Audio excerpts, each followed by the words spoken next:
जसे की आपण वर दाखवलेला पाठीचा भाग शिकून घेणार आहोत आणि पाठीचा भाग शिकण्यासाठी प्रथम आपल्याला उंची घेऊन टाकायची. समजा 14+1=15 अशी उंची तुमची आहे आणि त्यामध्ये तुम्हाला डिझाईन बनवायची. छातीचा भाग जो आहे तो 32 आहे. 32चा चौथा 8+2 आणि याचा आपण चौकोनी बॉक्स बनवून घेतलेला आहे आणि तो तुम्हाला बनवता येतो. त्यामुळे त्याच्यासाठी आपण जास्त वेळ घेणार नाहीये. नंतर आपण ती डिझाईन जी बनवणार आहोत त्यासाठी बोटनेक पॅटर्नचा गळा लागणार आहे. जसं की शोल्डर असेल तुमचं 14 असेल तर 14च्या हाफ घ्या. 13 असेल तर 13च्या हाफ घ्या. 6.5 मी इथे घेतलेलं आहे. 6.5 घेतल्यानंतर इकडे बगल आणि ही माझी मध्य बाजू आहे. 6.5 इकडे जसंच्या तसं घ्यायचंय पुन्हा एकदा. 6.5 इथे आणि 6.5 इथे प्लस अर्धा इंच असं तुम्ही माप घ्या, कारण शोल्डर उतार याला देणं आवश्यक आहे. आणि इथे गळ्याचा एकच बगलेचा भाग दिला तरी चालेल. शोल्डर उतार असा द्यायचा आहे. आणि मग मला सांगा की तुम्हाला शोल्डर किती हवं आहे. तर तुमच्या इच्छेनुसार तुम्ही शोल्डर घ्यायचे. फॉर एक्झाम्पल 2 घ्या, 2.5 घ्या, 3 घ्या, आवडीनुसार. मी इथे आता 1.5चं शोल्डर घेणार आहे म्हणून 2 घेतलंय. गळ्याची उंची, प्रथम गळ्याची उंची जी आहे, पहिली गळ्याची उंची एक साधारण 2 इंचची आहे आणि तुम्हाला वर दाखवलेला आपण गळा जसाच्या तसा शिकवणार आहोत विथ नॉड, फक्त कटिंग. तर याला प्रथम गोल करा. 2चा बॉक्स केल्यानंतर त्यानंतर मध्ये 1 इंचचा गॅप सोडा, जो की आता आपण सोडलेला आहे. गॅप सोडल्यानंतर गळ्याची उंची घ्या. गळ्याची उंची तुमची सपोज पूर्ण गळ्याची उंची जी आहे ती वरून मोजायची आहे. तिथे 2 गळ्याचे माप दाखवलेले त्याच्यामुळे वरून 1 उंची, तर साधारण तुमची वरून गळ्याची उंची येणारी असेल 9 आणि मध्ये 1 इंचचा गॅप आहे आणि त्यानंतर पुन्हा 2 इंचचा गळा आपल्याला मध्ये बनवायचा आहे. म्हणून 3 माप टाकून घेतलेली. वरून गळ्याची उंची 9 आणि 9 नंतर मध्ये 1 इंचचा गॅप आणि पुन्हा 2 इंचचं माप, असं सगळं आपण केलेलं आहे. त्यानंतर काय करायचंय, तर त्यानंतर हे जे माप आहे ते जसंच्या तसं मोजायचंय. ते साधारण 4.5 आहे. तर 4.5ला इथे पुन्हा एकदा घ्या, ओढून घ्या रेषा इथपर्यंत आणि इथे घेतलं की 1 इंचच्या गॅपने परत खाली एकदा घ्या. जो वर आहे तोच आपण सेम गॅप इथे घेतलाय आणि इथे खाली पण बॉक्स बनवून घ्या. हा बॉक्स असा बनला की उर्वरित बॉक्स असा बनवायचा आहे आणि यामध्येच आता आपल्याला तो गळ्याची डिझाईन शिकायची. मग कसं करावं लागेल, तर करायचं काहीच नाही. करायचं फक्त एवढंच की याच्या खाली पहिले अर्धा इंच जायचं, उरलेल्या भागाला इथपर्यंत तिरकस जोडायचं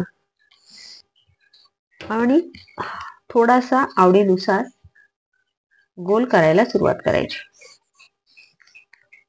असं केल्यानंतर हाच गळा पुन्हा अर्धा इंच खाली यायचं, त्याला पुन्हा तिरकस रेषा जोडायची आणि याला सुद्धा आवडीनुसार त्रिकोण न ठेवता गोल करायचा आणि हा त्रिकोण थोडासा वर घेऊन जायचा, जसं की एखाद्या पंतीच्या आकाराप्रमाणे.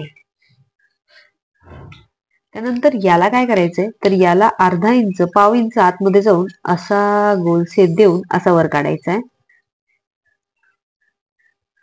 तुम्ही तुमच्या पद्धतीने थोडाफार कमी जास्त करू शकता. इथे अर्धा इंच खाली यायचंय आणि हा सेप इथून असा चढवत थोडा कमी केला तरी चालेल, म्हणजे जास्त अट्रॅक्टिव्ह होतो. आणि मी हा आता असा केलेला आहे. नंतर याला काय करायचं, इथून कैची टाकायची कापायचे, इथून कैची टाकायची कापायचे, इथून पण कैची टाकायची कापायचे आणि इथून कैची टाकून कापायचे. म्हणजे मधल्यामध्ये आपल्याला हे गळे करायचे. याचं जर तुम्हाला शिवण पाहायचं असेल तर मात्र लेखी कमेंट लिहून पाठवा की तुम्हाला आपल्या पॅटर्न मधलं काय आवडलंय, तरच मी तुम्हाला याचं शिवण पण शिकवेल. अगदी छोट्या सॅम्पल मध्ये पटपट तुमचं शिकून होणार आहे. आणि आता आपण बघूया की कटिंग केल्यावर हा कसा दिसतोय.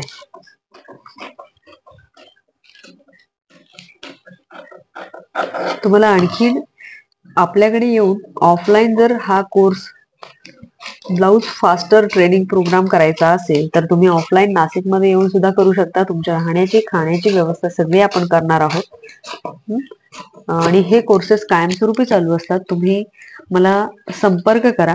मी तुमची बॅच कधी होईल ते नक्कीच तुम्हाला लवकर कळवेल. आता सध्या मार्च महिन्यात एक होणार आहे आपली बॅच, जी 15 मार्च पासून चालू होणार आहे. त्यात असं आहे की एका दिवसात नऊवारी साडीचे प्रकार, एका दिवसात ब्लाउजांचे प्रकार. म्हणजे तुम्हाला असं खूप दिवस नाही, 15 दिवस आलं पाहिजे असं काही नाही, एका दिवसात पण तुम्ही फुल ट्रेनिंग कराल. आणि ही कटिंग आपली अशी झालेली आहे. आता आपण बघूया की नेमकं कसं कट करायचंय. तर याला एक पर्याय असतो की हे गळे शक्यतो ना शिदे पलटीच्या पॅटर्न मध्ये शिवायचे, नाहीतर मग कॅनव्हस मध्ये शिवताना थोडासा तुम्ही नवीन शिकव असाल तर त्रास होऊ शकतो. मधलं कापा. आणि आपली पॅटर्न इतकी सोपी आहेत की तुम्ही एक पॅटर्न जर शिकले तर तुम्हाला हवे तितके पॅटर्न बनविता येतील. हवे तितके म्हणजे पाहिजे त्या मापामध्ये. आणि आपण हे असं करून घेतलंय, रे हे असं तर झालंय, पण शिवता कसं येईल ते बघूया. तर आता गळा कसा दिसेल आधी ते बघू, नंतर मग मी तुम्हाला सांगेल शिवता कसं येईल. शक्यतो तुम्ही माझ्यापेक्षाही जास्त मास्टर आहात, तुम्हाला माहिती आहे की कसं शिवायचंय.